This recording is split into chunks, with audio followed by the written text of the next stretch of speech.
cả bần hơ đi về làm thế đã câu gió cơ tơ rong cơ đề đình làng cha trông sự và bờ lu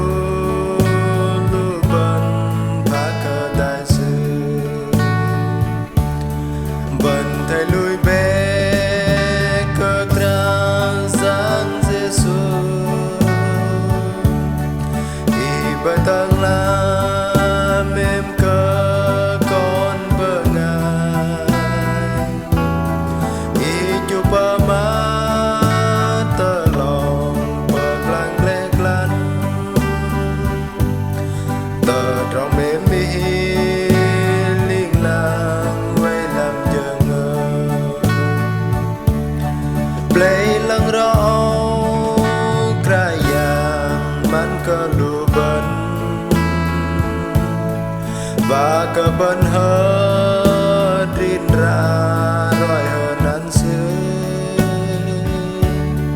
dập cơ té đa cơ ang hơ nan Giêsu go hơ đi quay làm play lăng dọc liền làng bần thầy lui bé cơ krayang Giêsu y bởi tầng la mềm cơ con bờ ngài y chụp bờ má tơ lòng bờ lăng lê lăn tờ trong mềm mi liên làng quay làm chờ ngờ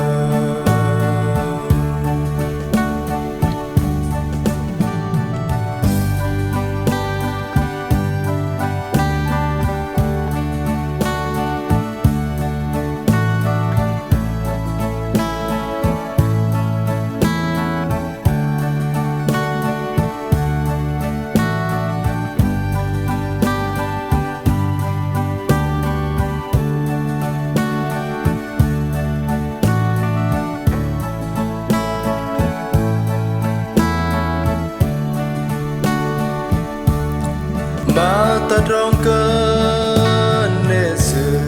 và bờ lù bần bần đầy krayang Giêsu về hờ tại bần giờ ngâm bần yêu đầy krayang kro quar bần giờ ngâm mình yêu quay làm giang Giêsu Christ bần thầy lui bé cơ krayang Giêsu y bởi tầng la mềm cơ con bờ ngài y chụp bờ má tơ lòng bờ lăng lê lăn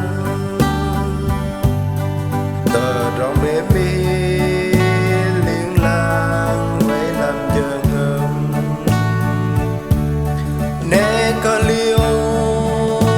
bên đầy krayang Giêsu mà tờ trong cơ nè xưa và bờ lũ bần bần thầy hơ rin gơ nàng cơ bỏ cây tê sự có vẫy lăng băng tơ cùng bần liên la bần thầy lui bé cơ krayang Giêsu y bởi tầng la